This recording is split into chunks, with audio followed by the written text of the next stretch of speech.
Okay, so welcome to my studio as of May 2018. Let's talk about all this craziness starting from the back corner here. Very far back, covered up is basically like a brand new DX7 Mark I. It's kind of in the storage area here with all the other stuff that I'm not currently particularly using. Beyond that is a JX10. I think that has a custom firmware on it. It does. GX8P, and then a Casio HT6000, which you have to keep D batteries in it and check and make sure they don't leak so that you can store your patches. So coming on beyond that, come up here, I've got a display that I'm going to use for, well, all sorts of connecting, either to sampler for viewing that or other various purposes like microscope for soldering and fixing stuff. Up here I have an AN1X, it's amazing condition AN1X, a Micron, which I honestly only use as a arpeggiator at this point, an MS-20 controller, Casio HT700. So the difference between the 700 and the 6000 is that that's paraphonic. Moving over here, we have a Multivox pulsar, which is kind of like the MX2000, except the 80s version of it. You see it's got some presets like that. It's much cooler. I have my Pro 2, which is really nice for controlling a bunch of the older stuff with all the ins and outs, so that gets used quite often. The Deepmind 12, and my SX-400. I absolutely love this machine. Probably one of the very best DCO sounding machines there is. It certainly sounds better than all the Roland DCO stuff. It's probably the closest thing you could get to like a Synth, honestly, for cheap.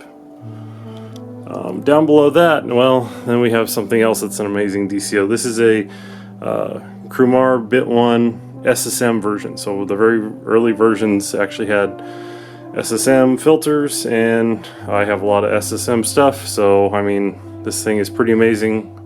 Horrible to edit. Sounds really good.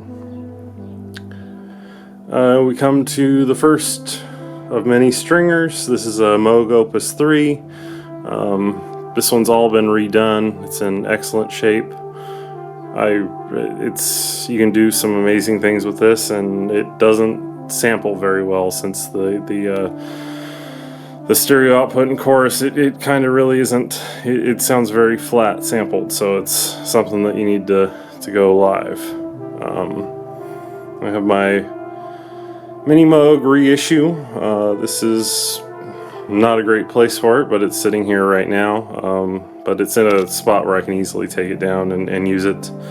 Another amazing, obviously, machine that not even overrated. It's just, you know, one of the absolute best, and it sounds like the original. Okay, this is a modified Oberheim OBSX. So between the OBX and the OBXA, there was this model that doesn't have a lot of controls. It has 6 voices, and now with the MIDI editor in the back, you can actually control all the other stuff for it. So like the OBX, it has cross mod, but it has the basic voice architecture of the OBXA. So kind of underrated for what it is. It's, you know, one of the very best sounding Oberheims, obviously, but it lacks some immediate features. Love the paddles on these. Those are always amazing. 606, and then I rebuilt this KPR 77. That's pretty cool too. Second stringer, Korg Poly Ensemble S, or the PE 2000. Again, really these string machines don't sample very well, so you kind of got to play them live. I really like this too. It has just amazing haunting sound. My SK30, which was kind of the first foray into getting too many Yamaha synths. But yeah, this is, you know, like a stringer with a mono synth on top of it. It's very large. It sounds great though. It really does. Oh, and then coming over, I looked for one of these for a very long time. So this is a Teisco SX-400, a 4-voice, sort of like a Teisco version of the Jupiter 4. This thing is absolutely amazing. As far as a 1 VCO machine, this is probably the best sounding 1 VCO polysynth ever made. I absolutely love this thing. And I think I spent 4 years looking for one. So yeah, it's absolutely fantastic. Down here I've got my modified Matrix 6. I kind of had to rebuild the panel here with my own thing. It's got wood sides, which look really nice, upgraded firmware. I like it a lot. It's has a lot of modulation possibilities, and it's a really great machine. It sounds a bit different than the 1000 too, which I have and is broken, and you actually won't see that. Moving over, we have my SQ80. This is actually the only thing I have right now that has polyphonic aftertouch, though it doesn't work very well. Floppy drive can store a bajillion patches. I think it's over 1,000 patches on it, so basically have everything loaded up on that, and it's a very useful machine. I just wish the aftertouch worked a little bit better, and this would be my main keyboard if it was. I don't even mind the clacky sound, just wish I had AT. Another machine that actually sometimes are really hard to find, but a CZ1. I really like CZ1s. So the CZ series sounds really good, and the CZ1 is kind of the premier version of the CZ series. And this is I basically rebuilt this. This is a Roland JX3P Kiwi version. It's got all the mods done, Kiwi Technics upgrade, wood sides, basically rebuilt from scratch, and the overlay panel on top too. So another really nice machine. Down here I have my Korg DS8, 4-op Korg FM synth. Has nice editing, real-time editing capabilities from the front panel. Also a very big fan of this. And over here, I got a broken key apparently. This is my DW6000. It works fine. I guess I'm gonna have to fix this key though. That's bothering me. The DW series all sound really great, and I'm a fan. On the bottom shelf here, I have this partially working. I need to work some more. It's a Seil DK80, so it's a paraphonic polysynth analog. It's an analog polysynth. So I think it has 2 filters. It's but you can layer the 2 filters together. It's odd. I need to get that fully fixed. The MicroKorg, which obviously sounds great. Don't use it a whole ton, but it's a very cool machine. The Yamaha CS, which is also pretty cool and nice to take with you wherever you want to go. BeatStep Pro, QX5 sequencer. I got this for the Memorymoog to filter MIDI to it. So, but obviously it works as a basic sequencer, and some people really love those. Above that is the Alpha Juno 2, which honestly sounds worth way more than it costs. Obviously it's a 6-voice polyphonic synth.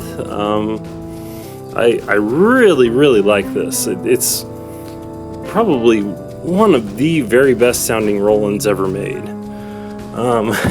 This is PSS 150, kind of a toy keyboard, but it's still neat, and I kind of cleaned it all up and made it like new, fixed the keys, and just a little square wave toy. Over here we have my R5. So the R5 has been rebuilt completely. I need to put the caps back on there, but that's a cool little drum machine. I don't know why I spent all the time and money rebuilding that, but I did. It's cool though. The rack over here will come to one of my mixers, so I can kind of take it all in and send it to one output if I want. Below that is the SR, which could be much better if it had some actual editing capabilities that work from the front panel. I've tried many things, including using a iPad editor and stuff. It just never works too well. Below that, the TX81Z, which kind of is another preset machine, but it's my only actual Yamaha 4-op synth. Well, that's my modified EX8000, which is I mean, you can listen to lots of samples. It sounds like the DW8000, but in a rack form. 8-voice synth, has a nice digital delay. Amazing sound. Below that is my Microwave 1, which kind of probably the deepest synth that I have, and I have software editors and then my Kiwi patch editor over there, which everything that can be run through the Kiwi patch editor, I think I almost have all the synths that can be edited with it. But yeah, I use that in conjunction with the software. It's not quite a PPG wave, but it's the next best thing. It's of the deepest synths that I have, that is the most fun to mess around with, and you can make all sorts of new things that you've never heard anywhere else. Below that is the Kawai K3M, another hybrid analog filtered synth. Sounds really good. Don't use it as much as I should, but it does sound really good. Below that, JD990 with the vintage synth expansion. I've got some memory cards down here for that, and the D50. Moving down, I think the only thing really important here is this. This is something no one else has. This is a Midia Musicbox MQ100. Now this thing has 6 analog voices from the Oberheim Matrix 6, a full FM synth, and then PCM samples too. So I've got it working. I rebuilt it and got it working again, so it works with MIDI, because when I got it, it didn't work with MIDI, and it was cheap. The only way to edit it is with some Apple II software that I've never found. I've asked the creator of it, the designer of the software. No one has the designer of the software and the synth, not the software for the Apple II. So till I get that, I can't find a way to actually edit this. And it doesn't work with any of the other profiles for anything else. But it's really cool. It's actually very cool, because like 1989, you have something that's kind of part Oberheim. Everything in one. It can do 24 voice polyphony, but with 6 analog voices. So it's very strange and very unique. So main desktop here, have my ESI speakers up top, and then my HS80s below that. The ESIs are run through a sub that I have, and I've got a controller and interface for all that. I have a bajillion pedals. Like, I got the Strymons out front. Can't even see them there, but the whole ton of pedals that I don't have out, and I have my rack stuff here. I'll come back to that. So kind of the big immediate wall. Right now up top I have the D50. Very, ubiquitous digital synth. And my favorite of favorites, which is my factory modified ARP Quadra. I actually have 3 ARP Quadras. This is the only one that fully works. So it has factory modifications for quad portamento control, front panel memory management. You can pull the CV on and CV off for the mono synth.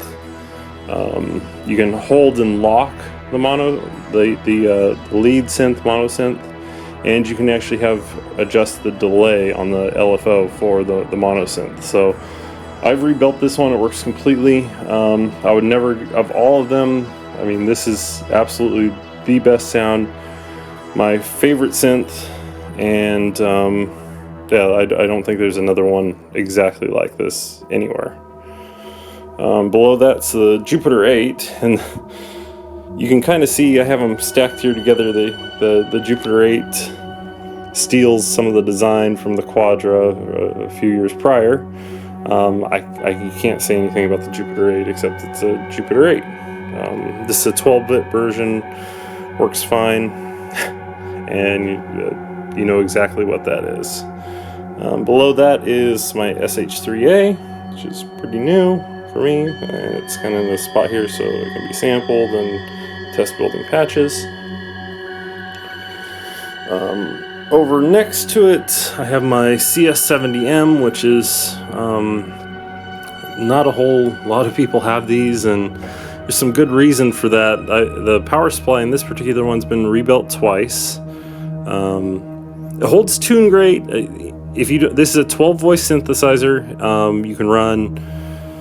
It runs at a minimum 2 patches at a time, like the CS80, so you get 6 voices of polyphony. I mean, it's a very unique and different, compared to everything else here, it's kind of off in its own territory.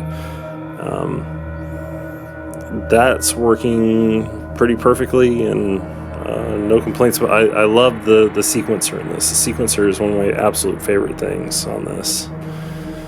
Above that, the best sounding thing in here is my Rev 2 Prophet 5. So this is the SSM version. This is an early Rev 2, and it's had issues, been rebuilt. It also takes the longest to actually warm up and get into tune, but I mean, this is absolutely an amazing machine. I mean, this and the Quadra basically sound the best. There's some things that I like about other synths better, but you could program patches on this for forever and get new sounds. It's just absolutely incredible.